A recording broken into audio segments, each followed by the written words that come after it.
PM Modi का सपना और भाजपा का लक्ष्य। 25 साल तक शासन करने के संकल्प से पता चलता है पार्टी का आत्मविश्वास। फिलहाल 2024 पर है नजर, पर यह मंजिल नहीं बस एक पड़ाव होगा। लक्ष्य: आगे के 25 वर्षों में हर घर भाजपा, हर गरीब का कल्याण, प्रत्येक नागरिक को कल्याणकारी योजनाओं का लाभ। उपलब्धि: संकल्प सिद्धि, सेवा, सुशासन, सामाजिक न्याय, गरीब कल्याण से लेकर महिला सशक्तिकरण तक समर्पित है यह 8 साल। नमस्कार, आजाद सिपाही के खबर विशेष में आपका स्वागत है। मैं हूं राहुल सिंह। 2014 में जब नरेंद्र मोदी ने देश के नए प्रधानमंत्री के रूप में अपनी पारी की शुरुआत की, तो खुद भाजपा के लोगों को यह अंदाजा नहीं था कि जैसे जैसे प्रधानमंत्री अपने 5 साल के कार्यकाल को पूरा करेंगे, वैसे वैसे उनकी लोकप्रियता बढ़ती जाएगी और उनके लक्ष्य का भी विस्तार होता जाएगा। सभी यही कयास लगा रहे थे कि प्रधानमंत्री के रूप में नरेंद्र मोदी अपनी दूसरी पारी के बीच में सत्ता किसी और व्यक्ति के हाथ में सौंप देंगे और वह सलाहकार मंडल में चले जाएंगे। लोग यह कयास केंद्र में प्रधानमंत्री के पद पर रहे अटल बिहारी वाजपेयी के कार्यकाल को देखते हुए लगा रहे थे, लेकिन नरेंद्र भाई मोदी ने अपने शासनकाल के इन 8 सालों में जो प्रदर्शन किया, उसे उनके कद को इतना बढ़ा दिया कि फिलहाल भाजपा में उनका कोई विकल्प दूर दूर तक नजर नहीं आ रहा। इसके पीछे है मोदी का राष्ट्रवादी सोच, उनकी कार्य क्षमता, दक्षता, पार्टी और देश के प्रति समर्पण का भाव। देश को ऊंचाई तक पहुंचाने का न सिर्फ सपने संजोना, बल्कि उसे साकार करने की दिशा में हर क्षण प्रयास करना।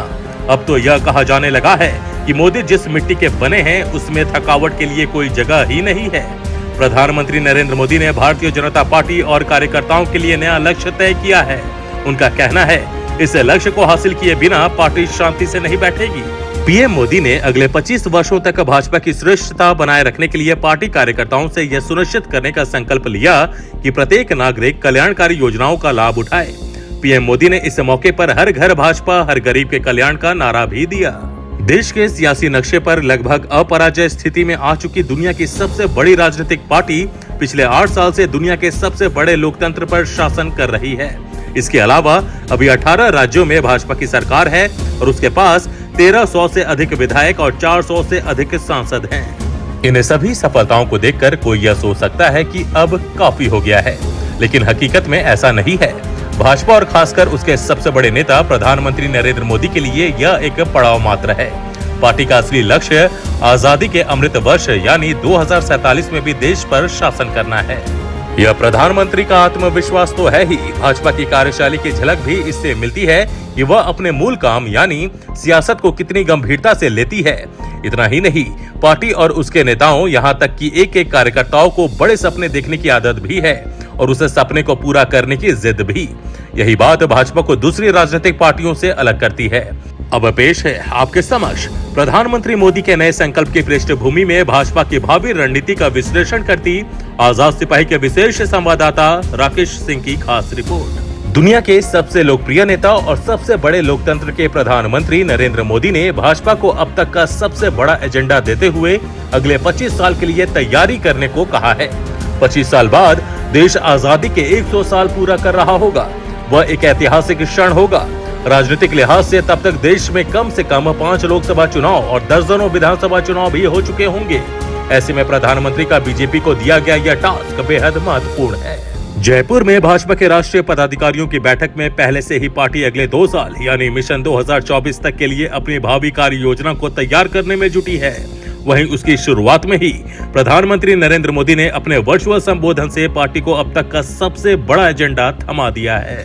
इसमें उन्होंने साफ कर दिया है कि आजादी का अमृतकाल जो उसकी 75वीं वर्षगांठ से शुरू होकर 100 साल तक रहेगा, तब तक भाजपा के लिए भी सामान्य से हटकर कुछ खास करने का काल होगा। इसे प्राप्त किए बिना विश्राम की कोई भी न सोचे। भाजपा को इन 25 साल के लिए अपनी विशेष तैयारी भी करनी होगी। पीएम मोदी ने कहा कि आजादी के इस अमृतकाल में देश बड़े लक्ष्यों पर काम कर रहा है, तब हमें कुछ बातें और भी याद रखना जरूरी है। भाजपा कार्यकर्ता होने के नाते हमें चैन से बैठने का कोई हक नहीं है और कोई अधिकार नहीं। अपने 40 मिनट से अधिक के भाषण में मोदी ने एनडीए सरकार के काम, पार्टी और देश की मौजूदा स्थिति से लेकर बीजेपी के जनसंघ से लेकर अब तक के सफर पर भी बात की। प्रधानमंत्री नरेंद्र मोदी के इस भाषण के बाद विपक्षियों में बौखलाहट आ गई है। वे सोचने लगे हैं कि भाजपा अब नया ऐसा क्या करने वाली है कि देश की जनता एक बार फिर आने वाले समय में उसको ही वोट देगी। अगर भाजपा अगले 25 साल तक सत्ता में रहती है तो वह कांग्रेस के उस रिकॉर्ड को तोड़ देगी जो उसने 1947 से 1977 तक बनाया था। लेकिन फिलहाल तो भाजपा और पीएम मोदी के सामने 2024 है। उससे पहले गुजरात और हिमाचल प्रदेश का चुनाव भी अहम है, लेकिन इन दो राज्यों में पार्टी के सामने कोई बड़ी चुनौती नहीं है।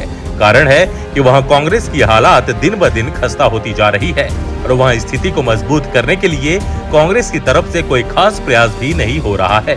अभी पार्टी चुनाव को लेकर चिंतन ही कर रही है और इधर भाजपा है कि उसके केंद्रीय नेतृत्व का दौरा शुरू हो गया है और वह पूरी योजना के साथ मैदान में उतर चुकी है।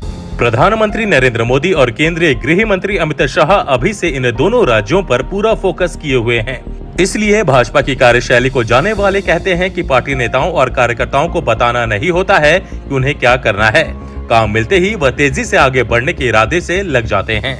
ऐसे में 2024 के लिए भाजपा की रणनीति पर नजर डालना अहम हो जाता है। इस साल की शुरुआत में कहा जा रहा था कि 5 राज्यों में हालिया चुनाव सेमीफाइनल था और फाइनल मैच 2024 का आम चुनाव होगा। तो इसका मतलब यह निकाला जा सकता है कि 5 राज्यों में से 4 में जीत हासिल कर भाजपा ने फाइनल मैच में अपनी जीत सुनिश्चित कर ली है। इस निष्कर्ष पर पहुंचने के लिए हमें 2019 के चुनाव परिणाम के बाद राजनीतिक पंडितों की टिप्पणियों को याद करना चाहिए। उन्होंने कहा था कि इस जीत में क्या है, यह तो 2017 में ही तय हो गई थी, क्योंकि 2017 में यूपी का रिजल्ट आया था। तो इस हिसाब से तो यही माना जा सकता है कि 2022 के नतीजों ने 2024 के नतीजे तय कर दिए हैं। हालात लगभग ऐसे ही हैं। आज के हालात के हिसाब से निश्चित रूप से 2024 के चुनाव में भाजपा के लिए कोई समस्या नहीं दिख रही। देश भर में मोदी समर्थक भावना बहुत मजबूत है। सरकारी स्कीमों की डिलीवरी और विचारों के प्रसार के मामले में उनका रिकॉर्ड काफी उल्लेखनीय है। खुद मोदी न कोई छुट्टी लेते हैं और न आराम करते हैं, केवल काम में व्यस्त दिखते हैं। पार्टी के मंचों के अलावा किसी राजनीतिक विषय पर उनकी टिप्पणी बेहद नफीतुली और संतुलित होती है। उनके कदम बेहद सधे हुए होते हैं। लोग मोदी के नाम पर आज भी वोट देते हैं और इसे आगे रोकना मुश्किल है। इसमें कोई शक नहीं कि उत्तर प्रदेश जैसा राज्य जितना कोई मजाक नहीं है। यह जहां योगी आदित्यनाथ के लिए एक सकारात्मक संकेत है, तो दूसरे राज्यों में पीएम मोदी के लिए भी एक व्यापक संकेत है। यह पीएम मोदी और भाजपा की संकल्प शक्ति है कि दोनों आज अपराजय स्थिति में पहुंच गए हैं। लेकिन सबसे बड़ी बात यही है कि इस शिखर पर पहुंचने के बावजूद उनकी कार्यशैली में कोई बदलाव नहीं आया है। पीएम मोदी और भाजपा जिस तरह एक दूसरे के पर्याय बन गए हैं, उससे तो यही लगता है कि 2024 में पार्टी और मोदी की राह बहुत मुश्किल नहीं होगी। इतना ही नहीं, अगले 25 साल तक शासन करने का मोदी का सपना और भाजपा का लक्ष्य बहुत बड़ा नहीं है। यह मोदी की लोगों को अपना बनाने की अद्भुत क्षमता को देखते हुए कहा जा रहा है। लोगों को याद है कि जब गुजरात से निकलकर नरेंद्र मोदी ने उत्तर प्रदेश के वाराणसी की तरफ अपना राजनीतिक रुख किया, तो कुछ लोगों को यह अचंभा लगा कि गुजरात का कोई व्यक्ति उत्तर प्रदेश में अपनी साख कैसे स्थापित कर सकता है। लेकिन समय और परिस्थितियां गवाह हैं कि नरेंद्र मोदी पर आज की तारीख में गुजरात से ज्यादा लोग उत्तर प्रदेश में विश्वास कर रहे हैं। उत्तर प्रदेश के लगभग 22 करोड़ लोगों के बीच में उनकी गजब की छवि बन चुकी है। हर दिन मोदी उत्तर प्रदेश के लोगों के करीब आ रहे हैं और यहाँ के लोगों के दिलों में मोदी के प्रति जो विश्वास है वह दिनों दिन बढ़ता जा रहा है। यही स्थिति देश के दूसरे राज्यों में भी हो रही है। भाजपा के वोट में इजाफा की एक बड़ी वजह है मोदी।